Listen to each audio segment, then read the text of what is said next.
Allez, un petit peu de sérieux. On va accueillir Sophie Grimbert. Sophie, elle est née et a vécu pendant 42 ans dans une famille de témoins de Jéhovah. Dans son livre incroyable, Une vie d'enfer, le combat d'une femme pour en sortir, elle raconte ce qu'elle a vécu et alerte sur les dérives de ces sectes. Petite vidéo et Sophie vient avec nous juste après. Enfin, elle sera là. Tout de suite. C'est parti, ça. Les témoins de Jéhovah, pour des raisons pratiques, c'est-à-dire si ils veulent pouvoir faire du prosélytisme dans les proportions dans lesquelles ils le font, ils sont obligés de vivre dans le tissu social, ils sont obligés d'être au contact d'autres gens pour pouvoir essayer de les convertir. Mais à côté de ça, mentalement, les témoins de Jéhovah sont totalement fermés au monde qui les entoure. Ils sont dans le monde, ils y participent, ils travaillent comme tout le monde, ils payent des impôts évidemment, mais ils sont dans un monde à part. Ils sont dans leur monde à eux, dans une bulle. Sophie Grimbert, merci d'être avec nous. Une vie d'enfer. Le combat d'une femme pour en sortir. Donc, vous allez nous en dire plus, bien sûr, sur votre quotidien. Vous êtes né au sein d'une famille de témoins de Jéhovah. C'est quoi témoins de Jéhovah? Parce que moi, je comprends pas. Moi, ils sont jamais venus taper à ma porte, moi. Ah bon? Ouais, non, jamais. Moi, je sais pas pourquoi. Vous n'êtes jamais chez vous? Non, jamais. Bon, après, mon père et ma mère, peu de gens tapent à la porte. Je te cache pas que même les témoins de Jéhovah, ils disaient, bon, on va prendre une babouche dans la teuté, un truc comme ça. Détrompez-vous. Non, mais je te dis, même le facteur, il est, je peux te dire, tu connais pas ma mère. Je peux te dire que ma mère, le témoin de Jéhovah, il est comme ça, frère. Elle va lui pousser un cri, mon frère. Vas-y, c'est bon, là. Non, je te dis, elle est dure. Je vais venir, même mes potes. J'ai mis des potes à ma mère et à mon père. Ils ont fait 15 ans de placard. Mon pote m'a dit, je te jure, je préfère retourner en prison. Je vous le jure que c'est vrai. Je l'embrasse d'ailleurs. Alors, bon, donc Sophie, comment ça se passe? Ils viennent taper à votre porte, ça se passe comment? Ils viennent pas taper à la mienne en tout cas, mais alors on repart de quand je suis née parce que maintenant vous les voyez plus au bord des gares, enfin ils ont des stands ou alors sur les marchés. D'accord. Parce qu'à cause des digicodes et ils préfèrent aller. Enfin, les digicodes font que les immeubles et les maisons se sont plus ou moins fermés, donc ils sont passés à une autre façon ils s'adaptent comme tout le monde. Et là, on les voit beaucoup plus souvent dans la rue. Et ils vont peut-être à votre contact. Ah oui, d'accord. Alors ça peut arriver à tout le monde, c'est ce que vous voulez dire. Oui. Alors, ça veut dire quoi exactement être témoin de Jéhovah? Alors c'est un mode de vie. Être témoin de Jéhovah, c'est compliqué à expliquer, mais donc c'est une organisation mondiale que je pense dont tout le monde a entendu parler, qui est née aux États-Unis au 19e siècle, en 1870. En 1935, les témoins de Jéhovah ont eu le nom de témoins de Jéhovah, mais avant, ils s'appelaient les étudiants de la Bible. C'est Charles Taze Russell qui est le fondateur du mouvement. Et très rapidement, ce mouvement s'est développé avec l'aide de missionnaires et ils se sont mis à diffuser. Ils sont très forts en force de vente. Ils arrivent à faire des gens, des représentants du mouvement, en fait. Donc moi, j'ai grandi dans une famille de témoins de Jéhovah, c'est ce que j'explique dans mon livre. Et alors... On vous apprend quoi quand vous êtes témoin de Jéhovah? Beaucoup de choses. Tout ce qui compte. Alors, on a beaucoup de références à l'histoire des Juifs, puisqu'on étudie la Bible depuis le début, donc de la Genèse à la Révélation.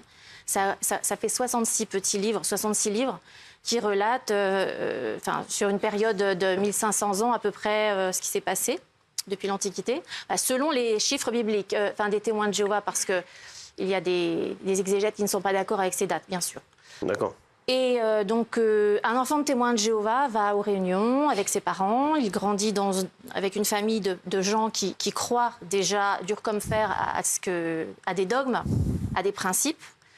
Donc basés sur le fait que Jéhovah est le nom de Dieu, qu'il n'y peut y avoir, s'il n'y a qu'un Dieu, il n'y a qu'un peuple.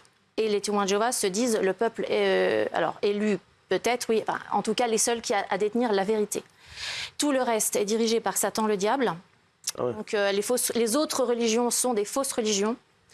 Les organisations politiques sont représentées. Ils vont rechercher dans la Bible des bêtes, comme la bête sauvage. Donc il n'y a qu'un Dieu, c'est Jéhovah, et le reste c'est Yann Satan. Oui. D'accord, très bien. Derrière... Je vais expliquer rapidement, mais c'est pour ça que dans le livre, je vous invite à me suivre depuis la naissance. Donc je raconte comme quand je suis bébé, l'histoire un petit peu de mes parents, comment ils sont eux devenus témoins de Jéhovah. Ensuite, je place un petit peu le contexte de cette organisation en France à partir de 1967, dans les années 70. Et puis ensuite, je montre mon évolution. Alors au départ, la façon dont je m'épanouis dans cette famille, je suis très heureuse, tout va bien, mes parents m'aiment, une famille normale, j'ai un frère, une sœur, je suis la petite dernière. Et puis petit à petit, bien, avec l'école, arrivent des petites différences, des choses que je me rends compte que je ne peux pas faire la même chose que mes camarades. Et puis, Quoi, par exemple? j'entends à la salle plein de choses. Je ne fête pas mon anniversaire, je ne fête pas Noël, je ne fête pas le Nouvel An, pas Carnaval, enfin toutes les fêtes quoi, qui sont d'origine païenne. Bah, c'est ça. Gilles?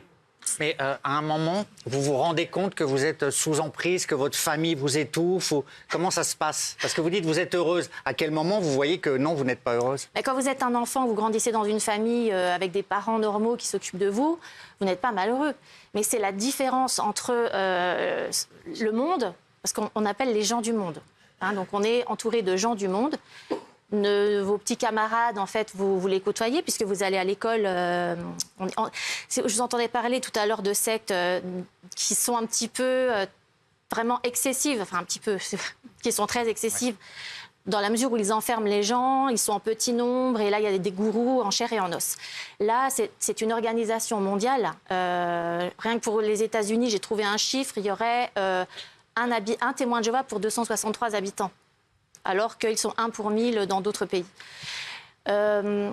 Donc, les déclics se sont faits assez rapidement, mais en même temps, on met en place un pilotage automatique puisqu'on est conditionné pour penser que bien, nous détenons la vérité, que nous avons raison, qu'il faut prêcher pour sauver les gens du monde, qui sont tous condamnés à mourir lorsque Dieu va intervenir. Rost? Alors...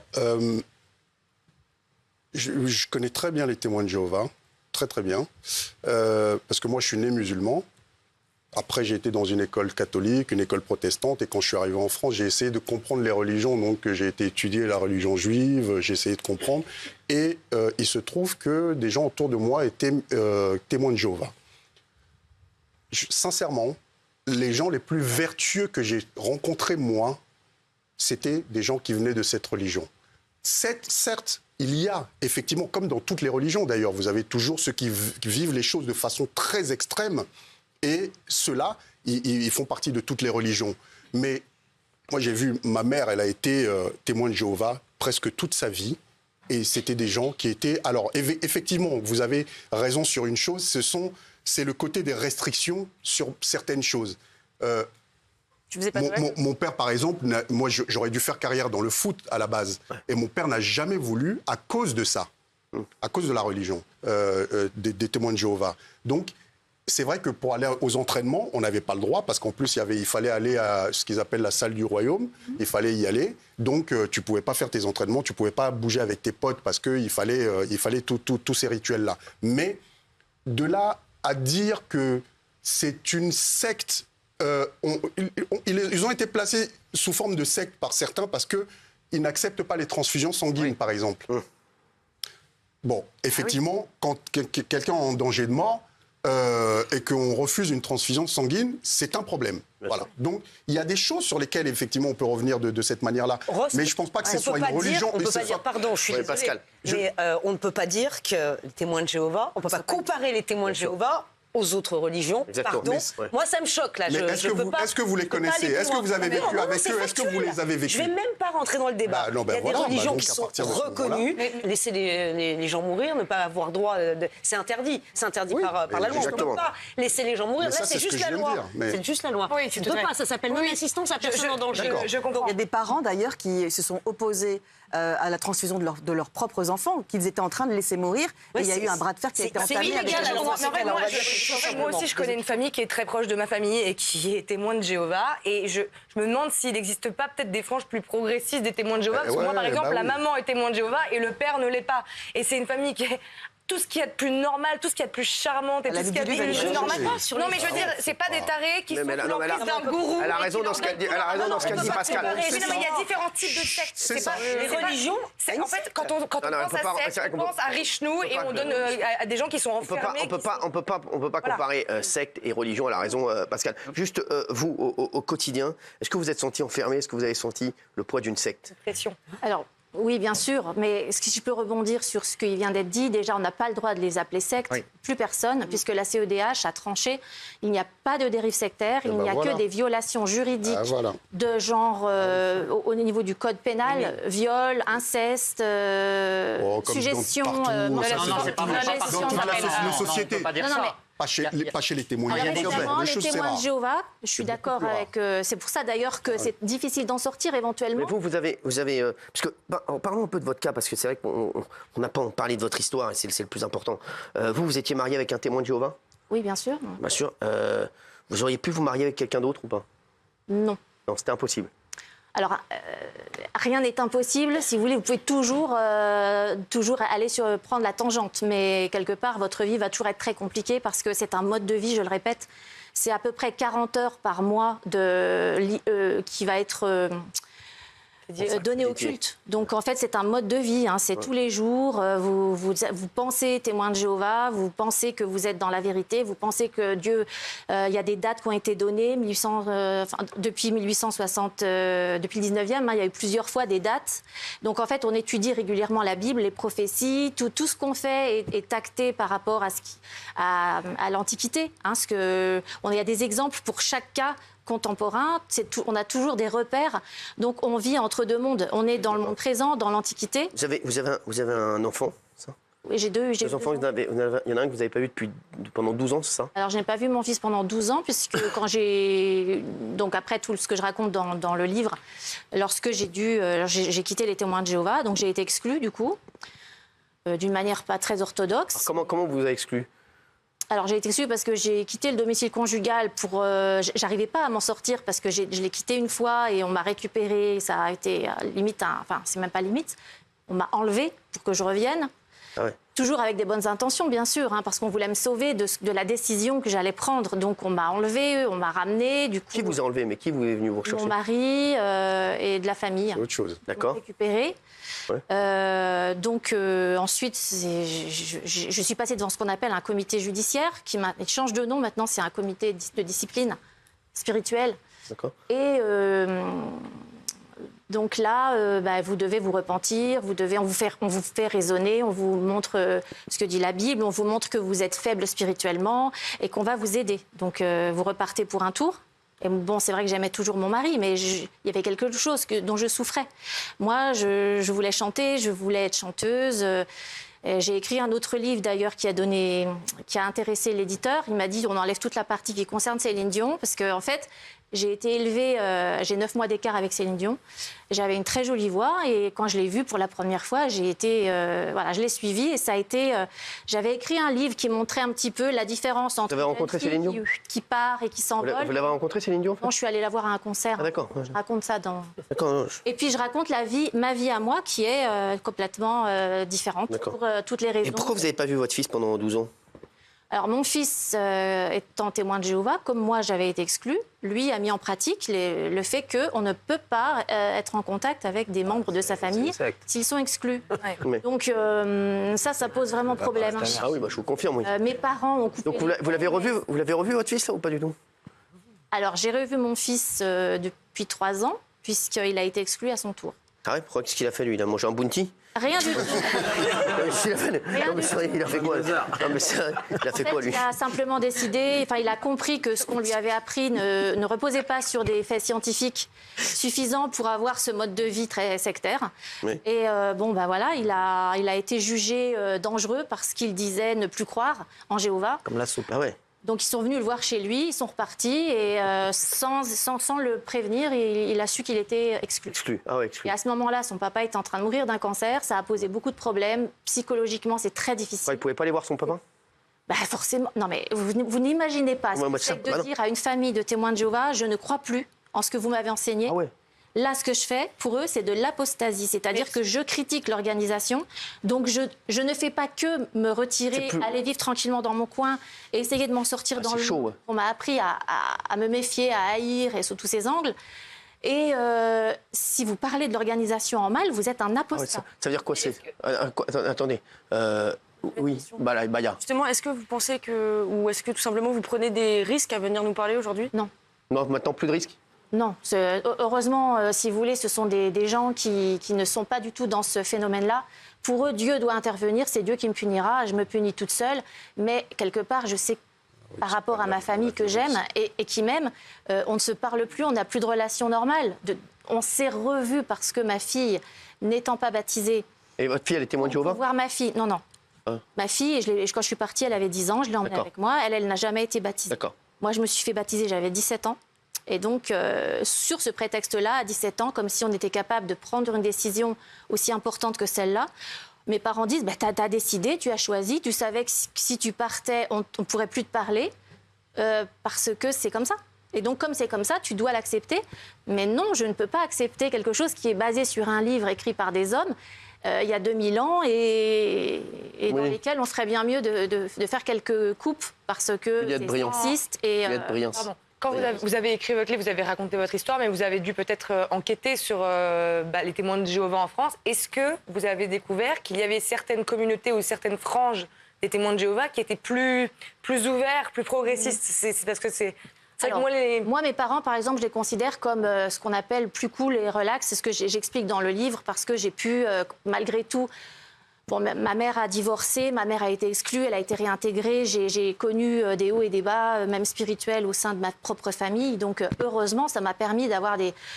J'avais le droit d'aller dormir chez des copines de temps en temps, mais quand même, il y a plein de choses qu'on ne peut pas faire. Donc, ça veut dire que vous dites que tout est témoin de Jéhovah, c'est témoin de Jéhovah. Il n'y a pas... Si, bien sûr. Il n'y a pas les, comment dire, bien sûr, parce que... les intégristes ou les moins intégristes. Non, mais comme partout, je pense que vous avez les directives sont les mêmes. Oui, et en fait, si vous ne le suivez pas, vous vous mettez d'office dans une situation de moins spirituelle que les autres. C'est ça. Gilles, est-ce que vous avez... Oui, moi, je voudrais juste dire qu'on ne peut pas banaliser quand même les témoins de Jéhovah. Bien sûr, Ils sont extrêmement procéduriers. Donc même, madame, je crois que vous avez dû changer le titre, faire très attention. Voilà. Ils attaquent sur tout, donc je vais prendre des précautions. La MIVILUT, qui est la mission interministérielle qui lutte contre les sectes. D'accord, mission interministérielle officielle. Elle a des dizaines de signalements de membres des témoins de Jéhovah. Il y a une domination. Ils écrasent financièrement les gens. Donc là, vous êtes, pour moi, je vous le dis respectueusement, irresponsable de dire que les témoins de Jéhovah, c'est normal, c'est bien. Non, c'est une association qui parfois est reconnue, c'est vrai. Ils sont parfois reconnus dans certaines communes, mais ça peut être dangereux. Ça peut être dangereux. Il faut le dire. Comme on dit, encore une fois. Non, attends. Tu as le droit d'avoir ta vision des choses. Non, c'est pas ma vision. Non, mais moi, je te parle d'expérience personnelle, d'accord? Maintenant, tu as le droit d'être d'accord avec ou pas être d'accord avec. En tout cas, moi, les gens de mon entourage que j'ai vus dans cette religion, moi, quand je suis parti, il n'y a personne qui est venu me chercher pour me dire, je sais pas quoi. À un moment donné, j'ai compris que les religions, de toute façon, ça aliénait trop les gens et qu'ils étaient, au lieu de s'aimer, ils préfèrent se faire la guerre pour la plupart du temps. Mais donc, je laisse les religions aux uns aux autres. Je respecte ceux qui croient, ceux qui pratiquent, c'est leur droit. Mais personnellement, ça ne m'intéresse pas. Et quand j'ai décidé de partir, je suis parti. Et personne n'est venu me faire quoi que ce soit ou me demander quoi que ce soit. Ma famille ne m'a pas renié par rapport à ça. Je veux dire, ils s'en foutaient à un moment donné. Sophie voulait dire quelque chose, Sophie. Vous avez été baptisée? Oui. Comme pratiquement toutes les familles, comme dans toutes les familles où ils vous mettent dans l'eau et qu'ils vous ressortent et tout ça. Donc, 37 ans. L'année dernière. Ils l'ont mis dans une grande piscine, c'était Aqua Boulevard. Quel âge vous aviez? Non, mais je pense que non, mais c'est important de savoir quel âge. Il y a des dérives partout. Il faut combattre ces dérives-là. Mais je pense que jeter tout le monde dans le même... Non, mais là, elle a fait un témoignage tout à l'heure où elle parlait justement des gens aussi qu'elle connaît. J'ai jamais vu aucun signe de ces gens. Mais vous ne passiez pas 24 avec eux. Aujourd'hui, est-ce que vous êtes plus heureuse, Sophie? Vous avez refait votre vie ou pas? Oui, j'ai refait ma vie, je fais je lis les livres que je veux, je ne me sens pas constamment... J'ai compris, si vous voulez, que Dieu n'allait pas intervenir dans nos affaires humaines, c'était à nous de prendre notre destin en main. Absolument. Donc c'est ce que je fais et je me bats contre tout ce qui est fondamentaliste, donc esprit fondamentaliste, c'est-à-dire prendre littéralement des textes et puis ensuite obliger des gens à appliquer. Alors, eux, ils vont tourner constamment des choses en disant « mais non, on n'interdit pas ». Donc si, il y a des choses interdites, mais eux, comme ils se cachent derrière la Bible pour dire « la Bible le dit, donc vous devez les suivre aussi ». Par contre, c'est tout ce qu'il y a... tout cet univers, en fait, cette propagande, la novlangue qui est utilisée, on a un vocabulaire précis. D'accord. Puis, Oui, je voulais dire quelque chose tout à l'heure, mais ça m'est sorti de la tête. Sur ce que vous voulez rebondir sur Guillaume Verdès? Je voulais savoir à quel âge s'était fait baptiser Rost. Ah oui, c'était ça. Il n'a pas l'air de s'en rappeler, ça n'a pas dû le marquer. Non, parce que j'étais gamin. Non, j'étais gamin. Ça a été, je me souviens très bien, puisque c'était au Ghana que ça avait été fait. Donc, mais je veux dire, enfin, après chaque. C'était vers quel âge? Parce que c'est important pour. Il y avait des témoins. Je devais avoir peut-être 6-7 ans. D'accord. Alors déjà, c'est bizarre parce que les témoins de Jéhovah ne baptisent pas les petits-enfants comme ça. Au Togo, c'était le cas. Chaque expérience est unique. Vous avez vécu celle-là, moi je respecte.